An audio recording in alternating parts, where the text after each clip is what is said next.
بسم اللہ الرحمن الرحیم۔ السلام علیکم ورحمۃ اللہ وبرکاتہ۔ ایک ولی اللہ کا مقبولیت حج کا دل افروز واقعہ۔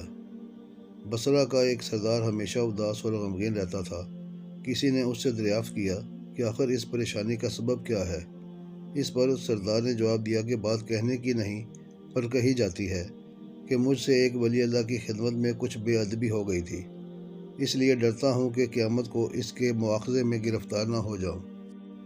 واقعہ یہ پیش آیا کہ میں ایک مرتبہ زیارت بیت اللہ کو چلا اور سب دوست و آشنا عزیز و قارب رخصت کرنے آئے۔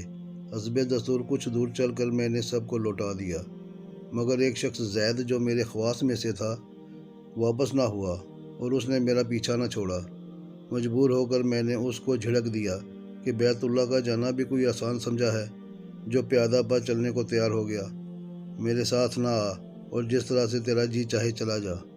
کہنے لگا، اے آقا، کیا خدا اس پر قادر نہیں کہ تم کو ذات راہ جلد پہنچا دے اور مجھ کو بے یار و مددگار اور بلا توشہ چھوڑ دے۔ یہ کہہ کر اس نے اپنی راہ لی اور میں اپنے راستے سے چلتا بنا۔ راستہ بھر کہیں وہ مجھ کو نظر نہ آیا، واللہ علم کہاں گیا۔ جب خدا کے فضل سے مناسک حج سے فارغ ہو کر میں مدینہ طیبہ کو چلا تو کیا دیکھتا ہوں کہ زید آ گیا اور السلام علیکم کہہ کر میرے پاس بیٹھ گیا۔ میں نے حیرت سے پوچھا کہ حج کر آیا؟ اس نے کہا، ہاں کر آیا ہوں۔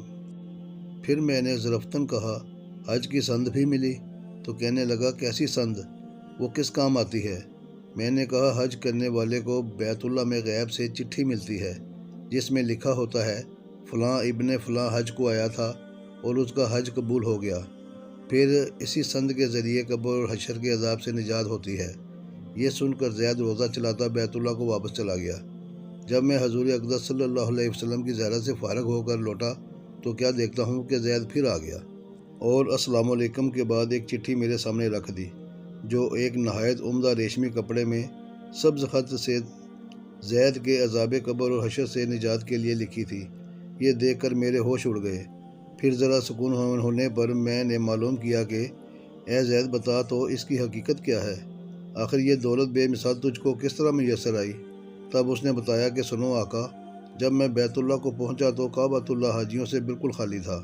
اس وقت میں نے گڑ گڑا کر زار و قطار رونا اور چلانا شروع کیا کہ اے مالک دو جہاں، کیا غریب گناہ گاروں کا حج بھی قبول نہیں جو مجھ کو حج کی سند نہیں ملی؟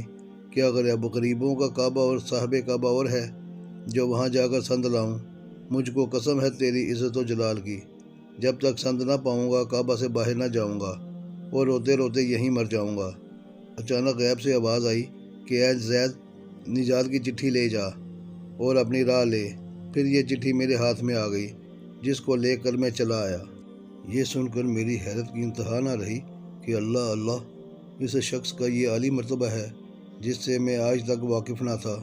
پھر عزت و اکرام کے ساتھ میں اس کو اپنے ہمراہ بصرہ لے آیا اور وہ چٹھی نہایت احترام و تعظیم کے ساتھ معطر و معمبر کر کے صندوق میں بند کر دی۔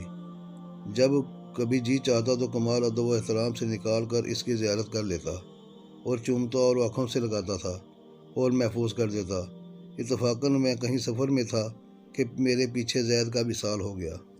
جب میں واپس آیا تو اس خبر سے میرے رنج و غم کی انتہا نہ رہی کہ افسوس میں ایسے ولی کی تجہیز و تکفین میں بھی شریک نہ ہو سکا۔ پھر اچانک مجھ کو وہ چٹھی یاد آئی جو میرے بکس میں محفوظ تھی۔ اب تو میں اور بھی بے تاب ہو گیا اور اپنے اوپر افسوس کرنے لگا کہ سفر کو جاتے وقت میں نے وہ چٹھی زید کو کیوں نہ دی۔ پھر اپنا مہر شدہ صندوق منگوا کر دیکھا جو اسی طرح بامہر بند تھا۔ جب میں نے کھولا تو اس میں چٹھی نہ پائی۔ اب تو میرے غم و الم کا کچھ ٹھکانہ نہ رہا اور ایک حشر کا عالم برپا ہو گیا۔ زار و قطار رونے لگا اور روتے روتے سو گیا۔ کیا دیکھتا ہوں کہ طرح طرح کی سجی ہوئی جنت میں زید سر پر ایک تاج رکھے ہوئے زرق برق لباس میں تخت جواہر پر جلوہ افروز ہے اور اس کے چاروں طرف حوروں کے جھمکٹے ہیں۔